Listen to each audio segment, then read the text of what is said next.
ખેડાથી સમાચાર મળ્યા છે કે કપડવંજની કોર્ટે વિદ્યાર્થીની સાથે શારીરિક અડપલા કરનાર આરોપી મુખ્ય શિક્ષકને 6 વર્ષની કેદ અને ₹1 લાખના દંડની સજા ફટકારી છે।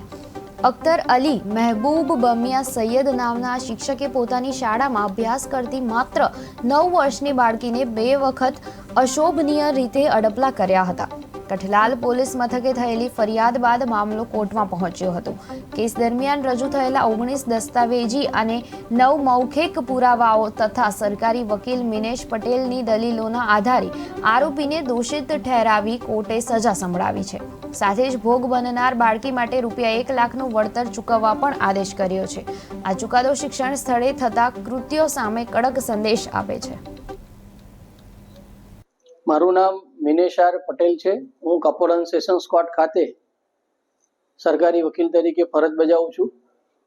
આજરોજ જે બનાવમાં નામદાર કોર્ટે જે ચુકાદો આપ્યો છે એની ટૂંકી વિગત એવી છે કે 31/8/24ના રોજ મથુરપુરા પ્રાથમિક શાળામાં અભ્યાસ કરતી દીકરી જેની ઉંમર 9 વર્ષની હતી તેને તે જ શાળાના આચાર્ય અખ્તર અલી મહેબૂબિયા સૈયદ ના હોય તેની સાથે શારીરિક અડપલા કરી તેનીના છાતીના ભાગે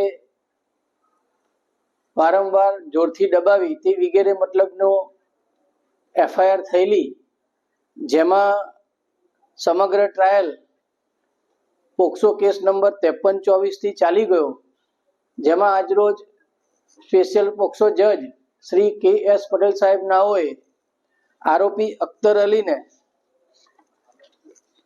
તકસીરવાર ઠરાવ્યો છે, જેની અંદર કલમ 75(1) તથા કલમ 9(F) અને 9(M) જે પોક્સો એક્ટ હેઠળની છે તેમાં તેને તકસીરવાર ઠરાવ્યો છે અને આરોપીને 6 વર્ષની સશ્રમ કેદની સજા, ₹1 લાખ દંડ અને દંડ ન ભરે તો વધુ 1 વર્ષની સાદી કેદની સજા તેમજ ભોગ બનનારને સરકારશ્રીના નિયમો મુજબ ₹1 લાખ વળતર પેટે અપાવવાનું પણ તેમને આજરોજ હુકમ કરેલો છે।